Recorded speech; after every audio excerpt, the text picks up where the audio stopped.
Oh, what's good, everybody? I'm back. See it, my baby's back, man. After like 2 months of waiting, finally got her back. But you know, I think I showed you on the last video, but you can see my door's fixed. I got the bumper all fixed up. Everything's all fixed up. She looks brand new now. But today, pretty much, I just want to talk about why you should not buy a 2018 10-speed Mustang unless you plan on being in the shop for half the year.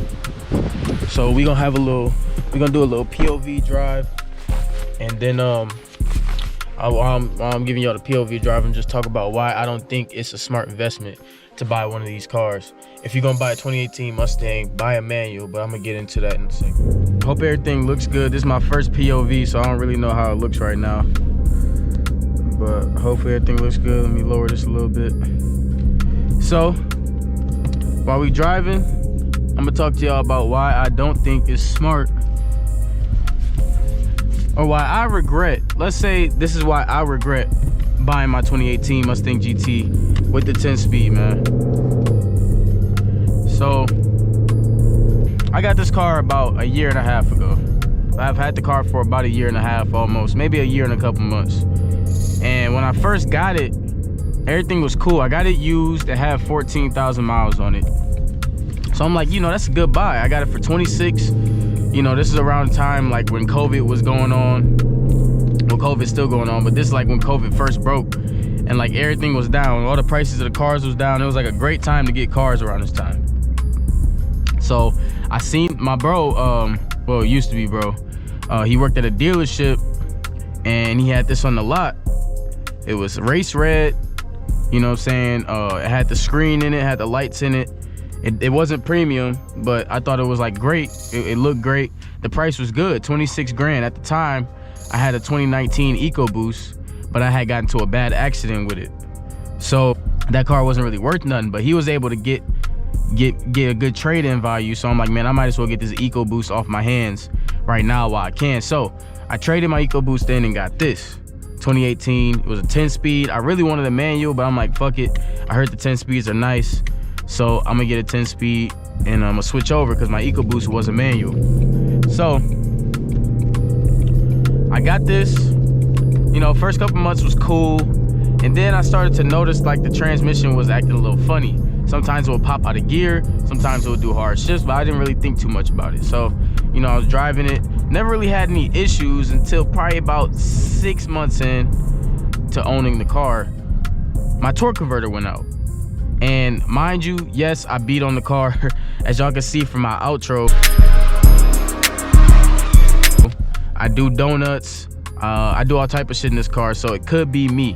But hear me out. My torque converter went out, all right? So my torque converter went out. I probably had about 30-something thousand miles on it. My torque converter went completely out. I'm like, all right, cool. Took it to Ford, and mind you, this pandemic time, so all the parts were on back order. So the car sat waiting for a torque converter for about 3 months. I didn't have the car for about 3 months. So cool, whatever. Waited 3 months, got the car back probably around January this year. You know, driving the car, cool, driving it throughout the summer. I'm noticing that the transmission is just getting worse and worse and worse. Transmission starting to make grinding noises, weird noises, all type of weird shit. And I'm like, man, whatever, cool. Boom, come August. I'm gonna say around August, yeah, August of this year, transmission is completely out, bro. Like, I can't, y'all seen it in the last video, I can't drive it, whatever. Apparently, it's a common issue with 10 speeds around 2018 to have transmission problems. I forgot the name of the part that goes out, but it's a specific part that goes out in a lot of these 10 speeds. And they have problems where that one part would throw off the whole rest of the transmission. So my torque converter went out again. On top of that, whatever that part was went bad. So I'm like, all right, man. So now I sit again, as y'all know, for another 2 months, almost 3 months, and boom, I got my car back, and here we are now. Pretty much saying all that to say, man, if you're gonna get a 10-speed, get a 2019 and up. 2018 cars, as y'all know, y'all probably seen all over the internet, have issues, man. 2018s have engine problems. Luckily mine doesn't have that problem, and they have transmission problems. Just get a 2019 if you're gonna get a 10-speed. Now if you're gonna get a 6-speed, go ahead and get you a 2018, but just know that the shift forks fuck up on those too. It's first year problems. It's something that you gotta prepare for if you're going to get a brand new revised car. New engine, new transmission, all of this shit was new for this year. So it's pretty common to have problems like that. Is that an SS? It is SS. It's pretty common. Pretty common for cars, 2018 Mustangs with the new revised engine and transmission to have problems, first year problems. It's something that you're gonna have to deal with usually. Whatever, man. So, yeah. Do I regret buying the car? Not exactly. But I do not really like all the problems that it's had. But whatever, I'm dealing with it. I got the car back. Brand new transmission. So hopefully we won't have these problems again. But that's pretty much it, man. Like, not much. Just wanted to talk about why you should be careful if you want to buy a 10-speed 2018 Mustang GT. So for the rest of this video, I'm gonna just give y'all some driving impressions and do some POV driving, because this is my first POV drive. So see how it goes. Go ahead and put in manual.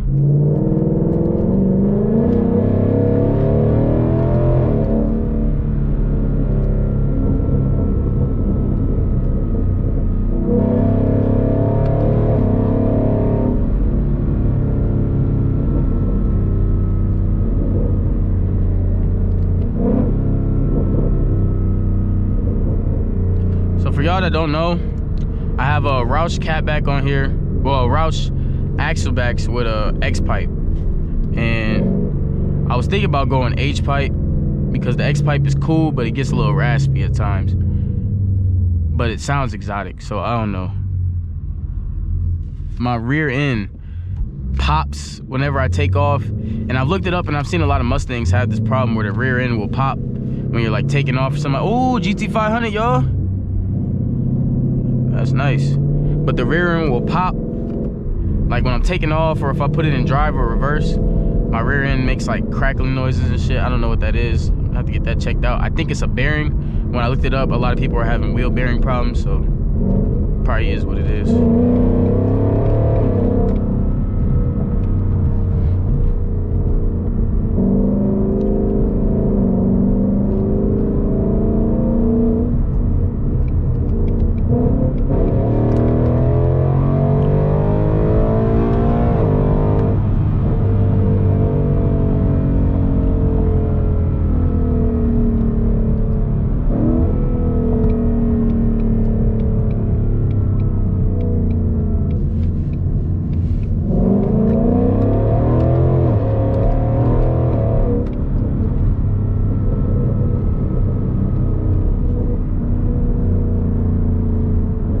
We are in Mexico, guys, I promise you.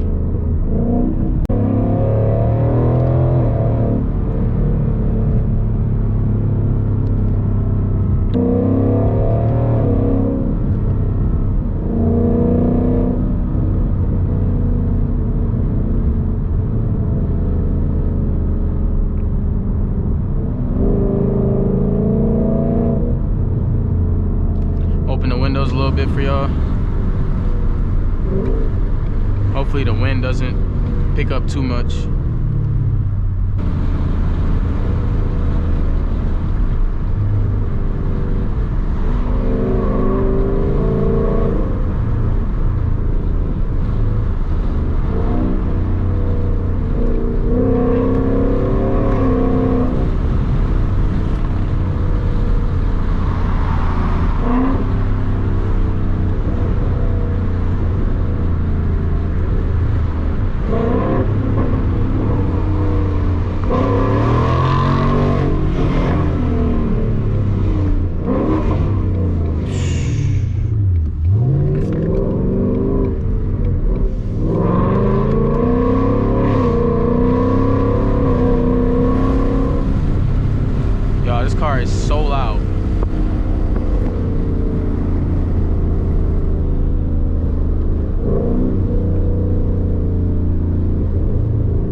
let's go ahead and put it in Sport Plus.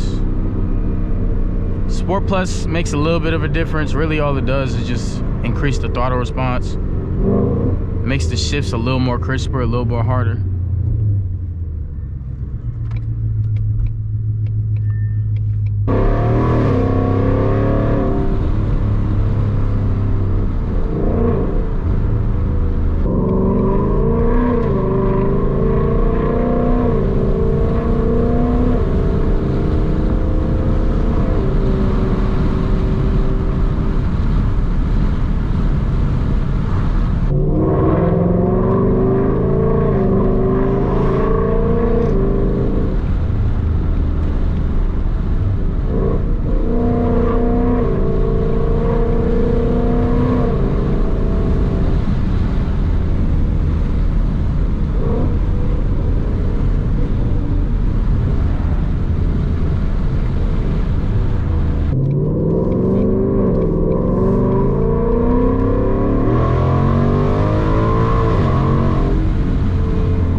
It's cold.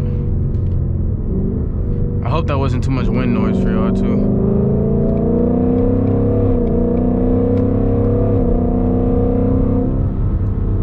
The shifts are quick, man. Even in manual, like this isn't a dual clutch or anything, but the shifts are real nice and crisp. At least with this new transmission. My last transmission was a little weird. Highway.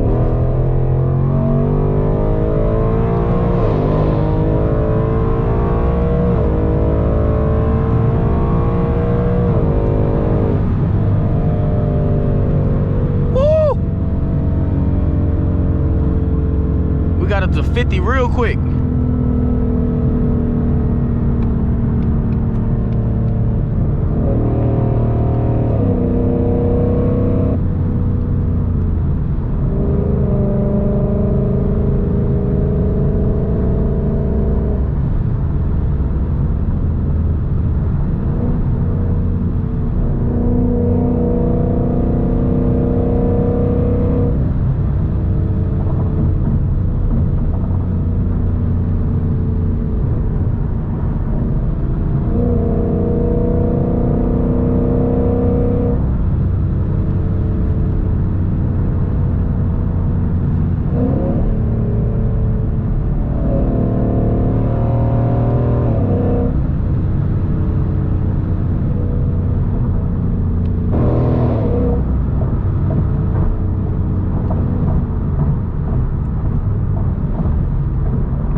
y'all see that. Very beautiful color.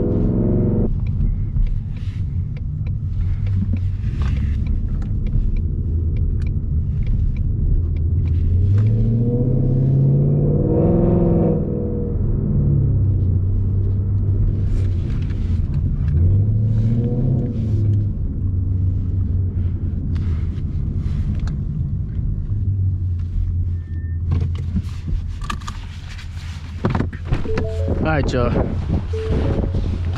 I think I'm gonna end it right here. Y'all like, comment, subscribe. Tell me what y'all want to see next, man. This thing is hurting my head, so I gotta take it off. But I hope y'all enjoyed the video. Let me know what y'all want to see next. Again, like, comment, and subscribe. Hit that bell so y'all can see when I upload. We're gonna start uploading much more frequent. And yes, sir, I'm out.